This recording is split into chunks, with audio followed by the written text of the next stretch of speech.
The silver chair. The dreary English autumn rain pelted against the windows of Experiment House, a progressive school that was anything but progressive in its treatment of bullied students. Jill Pole huddled in a corner, tears mixing with the rain on her face as she tried to escape the torment of her peers. It was in this moment of despair that Eustace Scrubb found her. "Still blubbering, Pole," he said, but not unkindly. Jill looked up, recognizing the boy who had once been a bully himself, but had returned from the summer holidays mysteriously changed. "Come on," he whispered urgently. "I know a way out." As they fled from their pursuers, Eustace led Jill to a door that shouldn't have been there. A door that opened not to another part of the school grounds, but to another world entirely. One moment they were in the dull, gray English countryside, and the next, they stood atop a cliff so high that the clouds floated beneath their feet. The air here was different, crisp, clean, and filled with a sense of magic that made Jill's skin tingle. But there was no time to marvel at their surroundings.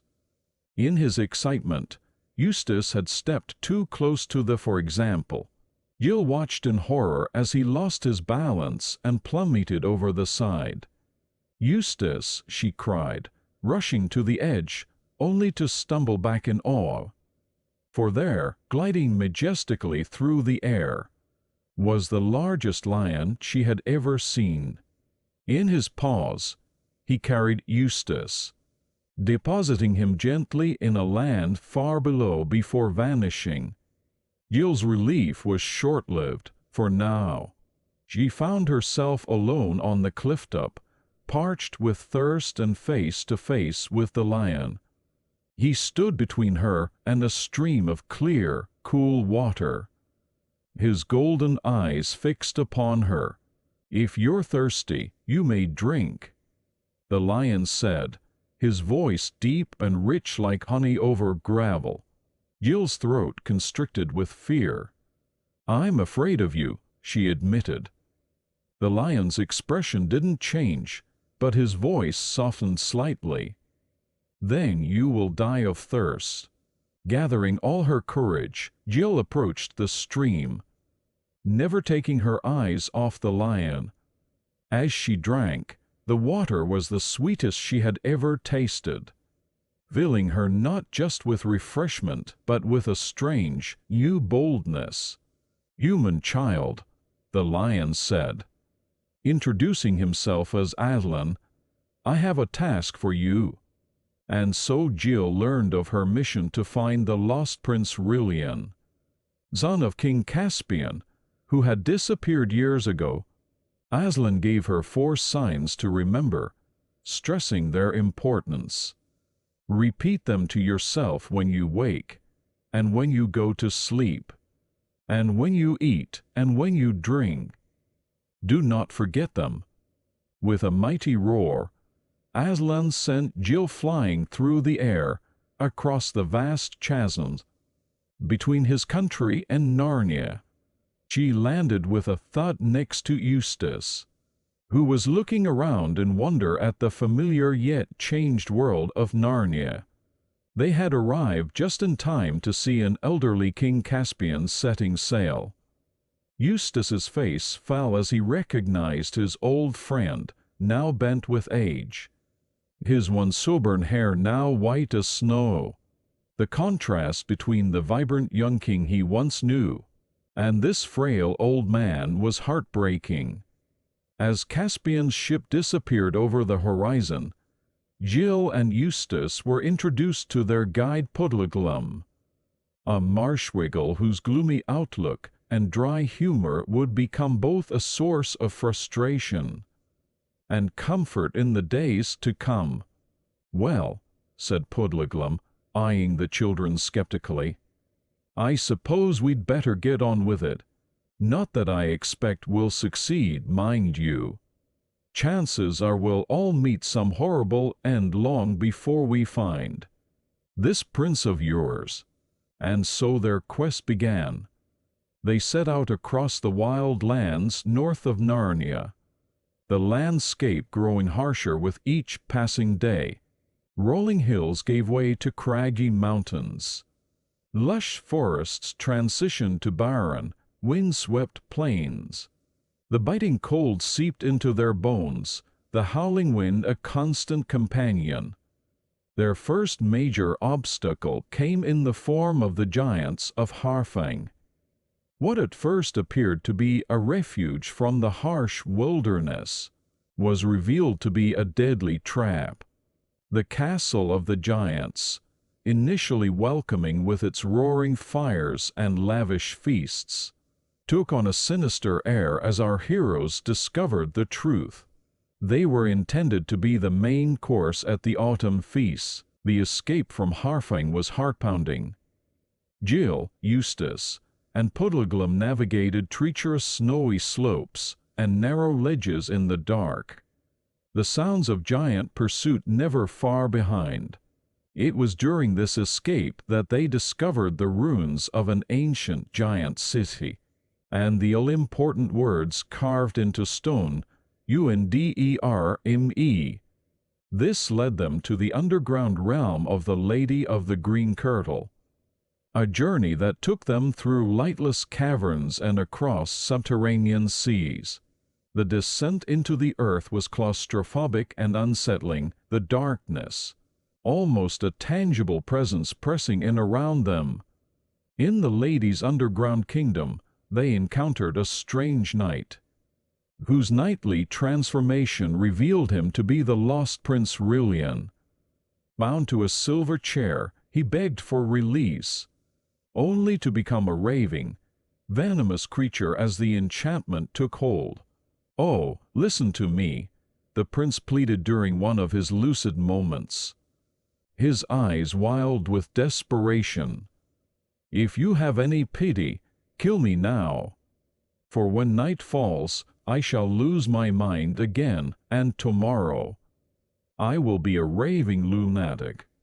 The confrontation with the Lady of the Green Kirtle was a battle not just of swords, but of minds and wills. Her magic was subtle and insidious, nearly convincing our heroes that their entire concept of the world above was a dream.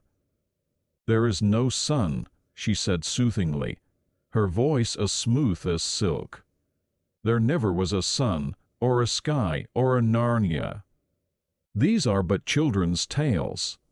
It was Puddleglum, stamping out her magical fire with his bare foot, who delivered a rousing speech about the power of belief, even in the face of apparent evidence to the contrary. "Suppose we have only dreamed or made up all those things," he said, his voice shaking with pain and determination. "Then all I can say is that, in that case, the made-up things seem a good deal more important than the real ones. Suppose this black pit of a kingdom of yours is the only world. Well, it strikes me as a pretty poor one. And that's a funny thing, when you come to think of it. We're just babies making up a game, if you're right.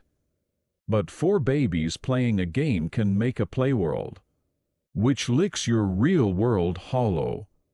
His words broke the witch's spell, and in her fury, she transformed into a deadly serpent.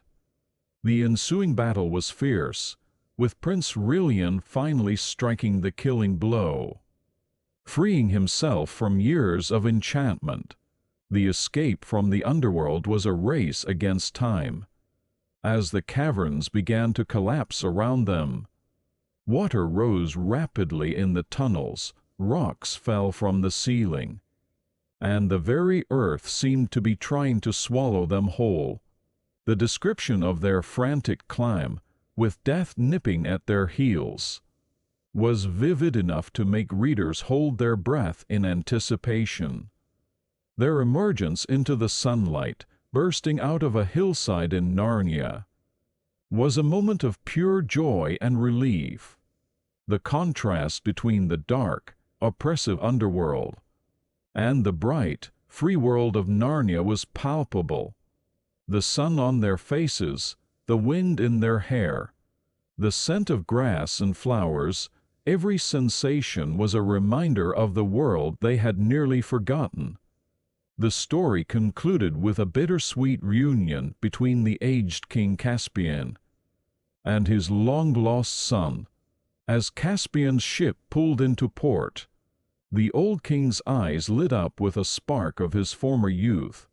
He embraced Aurelian, tears streaming down his weathered cheeks. "My son," he whispered, his voice cracking with emotion. "My son." It was a moment of joy tinged with the sadness of years' loss. But Aslan's appearance brought not only resolution, but also renewal. In his final moments, Caspian was granted a glimpse of Aslan's country, his face transforming from aged to youthful as he stepped into the next great adventure. For Jill and Eustace, their return to their own world came with a newfound courage and purpose. As they stepped back through the magical door into Experiment House, they found themselves changed. The bullies who had once tormented them now fled in terror. As Caspian and Aurelian, granted a brief visit to our world, chased them with drawn swords.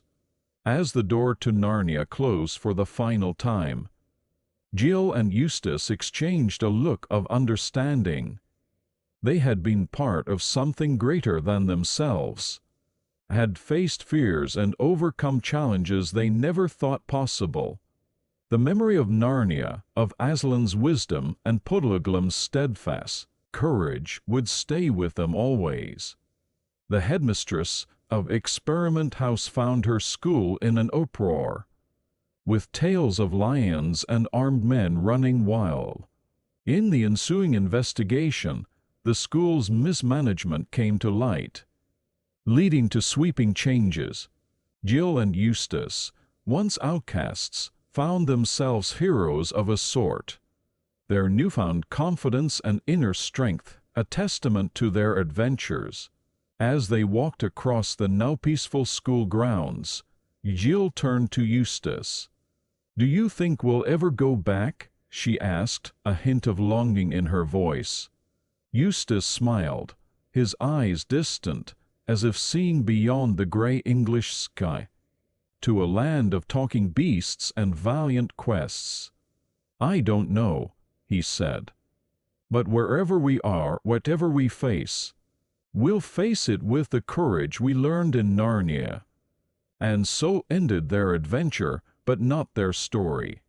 For once you have been to Narnia, the magic stays with you always, changing how you see the world and your place in it. Jill and Eustace had learned lessons of courage, faith, and perseverance that would guide them for the rest of their lives.